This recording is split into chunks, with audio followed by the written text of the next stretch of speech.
안녕하세요. 밝은 세상입니다. 뺨 한 대 때리고 싶어. 한윤, 용산 만찬에도 불협화음이 있었습니다.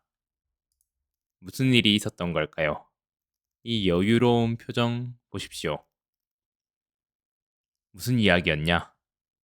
만찬 관련 기사를 쭉 검색해서 보던데 한 참석자가 가을밤을 즐기는 여유로운 분위기였다고 표현했더라. 누군지 모르겠는데 성질 같아서는 가서 그냥 뺨을 한 대 때리고 싶은 심정. 그게 그런 자리냐고 무슨 사교 파티 합니까? 라고 했죠. 심정은 이해가 되죠. 지금 지지율이 바닥을 치고 있는데 가을밤을 즐기는 여유로운 분위기였다고 하니 속이 뒤집어질 만도 하죠.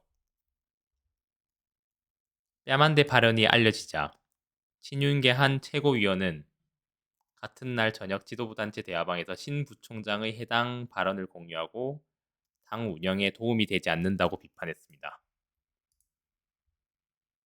이어 해당 최고위원은 이튿날 최고위원 회의에 앞서 신 부총장을 만나 해당 발언이 문제가 된다고 거듭 지적했대요. 신 부총장은 전날 유튜브 채널의 다른 진행자가 주원내 대표에 대해 기자들을 만나면 매일 한 대표 욕만 하고 다니더라. 그렇죠. 한 대표를 비판해서 뭔가 잘 될 수 있다면 그것도 필요하지만 잘 될 수가 없잖아요. 이에 추 원내대표 측은 기자들과 만나서 그런 일이 전혀 사실이 아니니 오해 없도록 말해달라고 요청했대요. 주 원내대표가 당대표 욕만 하고 다닌다는 부분은 사실상 허위 사실이라면서 조치를 취할 것이라고 덧붙였습니다. 이야, 여자 비율이 높네요. 그 중에서도 60대 이상 여자 비율이 높습니다. 국민들 눈치도 안 보고 만찬 여유로운 분위기라고 한 거 김민전, 인요한, 김재원 셋 중 하나임. 뺨으로 끝내선 안 된대요. 이야.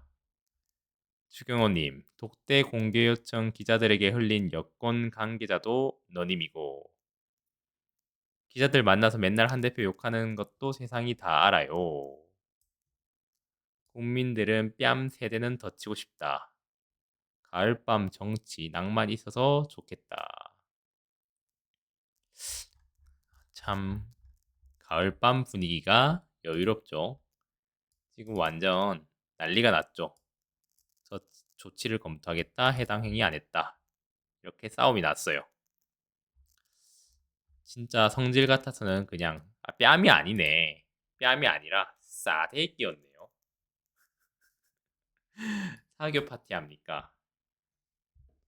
이렇게 얘기를 했죠. 이 정도면 해당 행위라고 했는데 추후 조치가 있을 수 있다.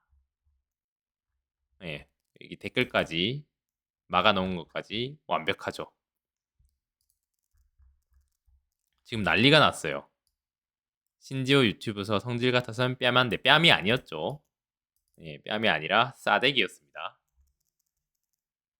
매일같이 한 대표 욕만 하고 있다. 이게 구체적으로 제 발언의 어떤 부분이 해당 행위인지 알려주시면 성실히 답변하겠다.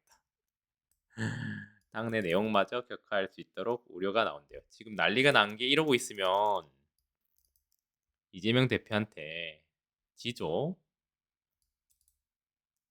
이재명 25%, 한동훈 15%, 장래 정치 지도자 선호도 여론조사 결과 이재명 더불어민주당 대표가 25%로 가장 높은 응답을 얻었대요. 그 뒤로 한동훈 국민의힘 대표가 15%, 조국 혁신당 대표 4%, 이준석 개혁신당 의원 3% 등등. 그러니까 이게 결국에는 이러고 있으면 차기 대한민국 지도자는 이재명이다. 근데 이재명 대표도 지금 검찰에서 내가 구약 성경 다 외운다 했으면 징역 5년을 구형했다 이런 얘기를 했죠. 과거 발언 빗대서 검찰을 비판한 건데요. 검찰 권력의 불공평한 적용이 문제라고 했습니다. 검찰 권력은 질서 유지 최후 수단으로 공정이 생명인데 이를 불공평하게 적용하는 것이 문제라고 비판했습니다. 윤 대통령이 과거 대선 후보자 시절 김건희 여사가 구약 성경을 외운다는 취지로 발언한 것에 빗대어서 이렇게 얘기를 한 거죠. 구약 성경 얘기는 전현희 최고위원이 먼저 꺼냈다. 윤 대통령이 후보 시절 손바닥에 왕자를 써서 무속 논란에 휩싸이자 배우자가 구약 성경을 다 외운다고 거짓말했다. 절대 못 외운다. 불가능한 일. 그러자 이 대표는 이 발언은 인식에 관한 것이자 종교와 신앙에 관한 것이기 때문에 처벌 대상이 아니다. 사실 웃어 넘겨야 하는 일이라면서도 제가 이런 얘기를 했다면 징역 5년쯤 구형받지 않았겠냐. 박찬대 원내대표 역시 성경 로마서에 죄가 많은 곳에 은혜가 더 넘친다는 구절이 있다며 손바닥의 왕자를 감추기 위해 구약 성경을 다 외운다고 거짓말한 것은 너무 과장된 말씀이다. 성경을 인용한 거짓말에는 은혜가 굉장히 많이 필요하다. 한편 이 대표는 어제 최혜병이 살아있었다면 전역을 하는 날이었다고 한다. 지금 시점에 최혜병 특검법이 부결돼 안타깝다. 이 순간은 피할지 몰라도 영원히 피할 수는 없다. 검찰의 수사는 피할 수 있을지 몰라도 국민과 역사의 심판은 피할 수 없을 것이라고 강조했대. 그러니까 이제 왕자를 쓰니까 이 무속 신앙이 아니냐 하니까 이제 김건희 여사가 구약 성경을 다 외운다라고 할 정도로 독실한 신자니까 그런 무속 신앙은 믿지 않는다. 뭐 이런 취지였던 것 같네요. 그러니까 20%도 무너지는 이 지지율 반등한 게 아니죠. 반등이 아니라 데드캣 바운스였습니다. 이 와중에 지금 가을밤을 즐기는 여유로운 분위기라고 하니 진짜 성질 같아서는 가서 뺨을 때리고 싶을 만도 하죠. 이 와중에 의료개혁은 뚜벅뚜벅 하고 있죠. 상급 병원 입원료는 50% 이상인데요. 시민 부담만 늘었는데 이거는 해야 됩니다. 왜냐면 대기업의 대학병원에 큰 병원들에게 지원을 몰아주는 거기 때문이죠. 그러면은 일반 시민들은 편하게 병원을 이용할 수가 있죠. 왜? 북적북적하지 않으니까요. 의료진도 체력이 넘치죠. 그러면 더 좋은 서비스와 더 좋은 품질로 의료를 제공할 수 있죠. 환자들도 북적북적하지 않으니까 돈을 낸 만큼 고급스러운 그런 요구할 수 있죠. 고급스러운 서비스를 받을 수 있는 겁니다. 정부가 상급 종합병원을 전문의와 중증 질환 중심으로 전환하는데 3년 동안 10조 원을 투입하기로 했대요. 상급 종합병원의 중증 진료 비중을 70%까지 올리고 중환자실이나 4인실 이하 병실의 입원료 수가를 50% 인상할 계획이래요. 너무 좋죠. 3년 동안 모두 10조 원. 10조 원은 빨리 건보 재정을 털고 민영화를 하겠다.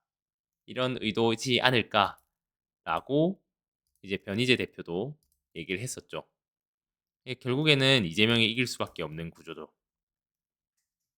이런 와중에 가을밤을 국민 혈세로 즐겼다고 하니까 속이 터지죠. 그러나 의료개혁은 뚜벅뚜벅 하고 있습니다. 결국에는 60대 이상 어르신들, 결국에는 엄청난 공공성이 줄고 있는 이 의료에 대해서 대비를 하셔야 될 겁니다. 여러분들이 자식들이 여러분들이 노후를 책임지지 않습니다. 공공의료기관 비율이 OECD 평균이 57%인데 한국이 5.2%죠. 예, 이런 상황에서 5, 60대 혹은 70대까지 여러분들의 안전은 여러분들이 책임지셔야 됩니다. 그럼에도 불구하고 이런 응급센터에서 일하고 있는 사람들은 다 젊은 사람이죠. 근데 이 젊은 사람들을 계속 후려치니 결국에는 이 나라가 지탱을 하지 못하는 겁니다. 용선은 이렇게 이런 갈등과 정책이 민영화를 생각하는 빌드업이 아니길 바라지 말고 빌드업이길 바래야죠. 민영화에서 재벌 보험사들 살찌우려고 난리구슬 하고 있는 게 아니고 좋은 거죠. 대기업을 밀어야죠. 그러면 낙수 효과로 인해서 일자리가 창출되고 이렇게 요즘처럼 쓸데없이 경증 환자로 인해서 응급실이 붐비는 일도 없죠. 그 모든 나라보다 우리나라가 의료가 훨 좋지 않냐. 의대 증원은 페이크고 나머지 다 박살내는 중. 사람들 다 의사 욕하니 신약의 민영화 중. 너무 좋은데요?